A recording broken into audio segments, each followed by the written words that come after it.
Knicks are trading R.J. Barrett, Emmanuel Quickley, and 1 second-round pick to the Raptors for OG Anunoby, sources said. There is some conflict in reporting, if you will. Adrian Wojnarowski has reported that Precious Achiuwa is also on his way over to New York. Shams Charania has not corroborated said report, so we'll see if Achiuwa is indeed part of the deal. As Caesar, our producer, pointed out during the break, Precious Achiuwa being part of the deal would make sense from the Knicks' perspective, only because they did lose Mitchell Robinson for the season, and they do have a hole at their backup center position. Isaiah Hartenstein is really their only usable center at this point. Jericho Sims has been dealing with injury too. Would make some sense, but again, he has not been named by Shams, who did have this report first. So we'll see if that gets cleared up at some point. There are a lot of crazy things that come from this when it comes to this trade, a lot of ripple effects, the first of which are a few things. Big picture-wise here, Pam, one of the NBA win totals that I do have is Toronto under, because my speculation at the beginning of the year was this has to be it. OG Anunoby is on an expiring deal. I will say expiring. He's actually got a player option for next year, but it's worth less than $20 million. He is going to make more than that on the open market, much more than that. So he is a cinch to turn that down and go test the market or get a better contract. So you had to get rid of him because you were going to lose him for nothing. Pascal Siakam is now on the block, you would assume, because OG Anunoby is gone. He, too, is on an expiring. It's a true expiring. It's the last year of his deal. So this would mean that Toronto, more than likely, is going to ship off Pascal Siakam at some point and begin the true rebuild around one Scotty Barnes. So it looks like Toronto, from a win total perspective, is about to take a very strong hit and really look like one of the lower power-rated teams in the NBA. From the Knicks' perspective, it's a fascinating deal because this is not a trade by my measure, and I would say, I think, by a lot of people's measure who follow the NBA, that thrusts them into the pantheon of the Boston Celtics, the Milwaukee Bucks, or the Philadelphia 76ers in the Eastern Conference. I think this makes a Knicks team that is solidly, I think they have a very firm ceiling of the 4 seed in the Eastern Conference. I think it just makes their head kind of bump into the ceiling a little bit more, right? I don't think they're really breaking through what is going to be a very, very hard ceiling and a very large gap between them and teams like Milwaukee, Philly, and Boston. And it's going to be pretty fascinating because what does the market do with New York from a power rating standpoint as we move forward? The Knicks had been one of the better ATS teams in the NBA. Now, much of that had come against some lesser competition. They were classic bullies. Beat up and win and cover by margin against some of the lesser teams, show up and go to Oklahoma City, for example, like they did on Wednesday night, get their doors blown off, kind of compete in that game, but don't come close to covering, and that has been their role. And I'm very curious to see if the market does overreact here, because one of the keys in this is that Emmanuel Quickley is gone. Emmanuel Quickley, who was a 6th Man of the Year candidate with how well he had been playing, is now all of a sudden on another team, is going to have a much larger role. And this is the great thing about these trades. You would assume that Emmanuel Quickley is potentially going to be a starter here for the Toronto Raptors.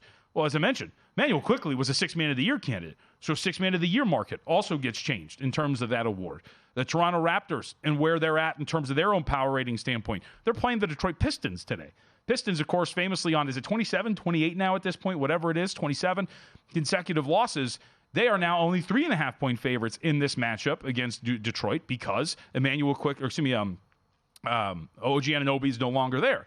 So what happens today where the Pistons are just really viciously hunting for a win to snap this losing streak? It is absolutely incredible. But I think the last takeaway from all of this is I am not running to bet the New York Knicks to win the Eastern Conference. I know that's the obvious question almost every single time. Hey, what do you do after the trade? Can we go bet said team? And I am willing to bet, and these are odds from DraftKings from this morning.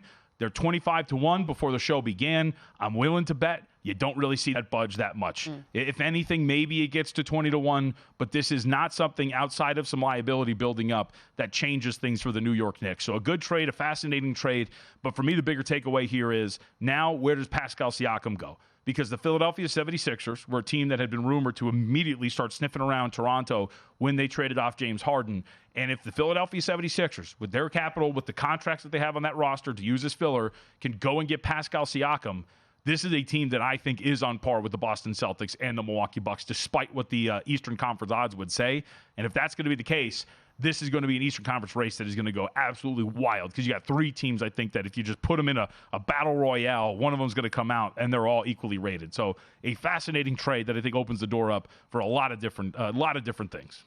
Clip that, post it to social. That was a brilliant breakdown. There you go. Caesar, did I do that for you? Is that good? Yep. That was good. All right. That was good. I'm excited. Like this is cool. Yeah. Like this is a big deal. Obviously, I'm excited too because I did bet the Raptors under their win total because I thought this was something that was going to happen. But I can't wait to watch it. And the Knicks are something fascinating because again, their depth does take a hit. Right, Emmanuel Quickley the other night I mentioned against Oklahoma City, he came off their bench and really kind of helped save their bacon. He had 10 points in the first quarter, was absolutely brilliant.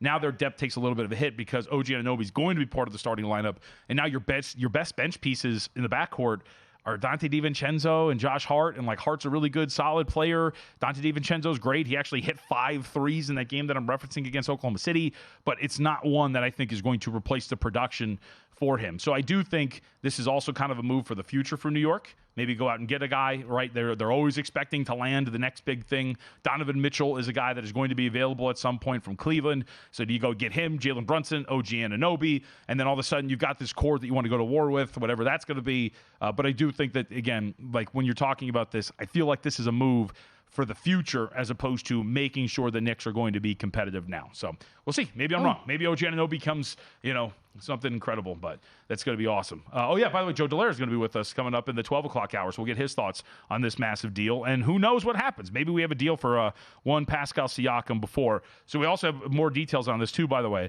The Raptors are also sending Malachi Flynn and Precious Achiuwa to the Knicks in the OG Anunoby, RJ Barrett, Emmanuel Quickley trade. So Malachi Flynn, another guard piece going over, Precious Achiuwa to again fill up that backcourt as we kind of talked about. Makes some sense, but again, none of these guys are really filling out the need, and I think the hole that is there for now Emmanuel Quickley not being a part of the New York Knicks. So good deal. God, I love trade season. We're not even close. Like, we still got time before we get to the trade deadline. So this is the first big domino. Would expect that Siakam's going to go, and I think this probably speeds it up. I would assume Siakam's gone relatively soon, but we'll see if that's going to be the case. You got to talk about football now?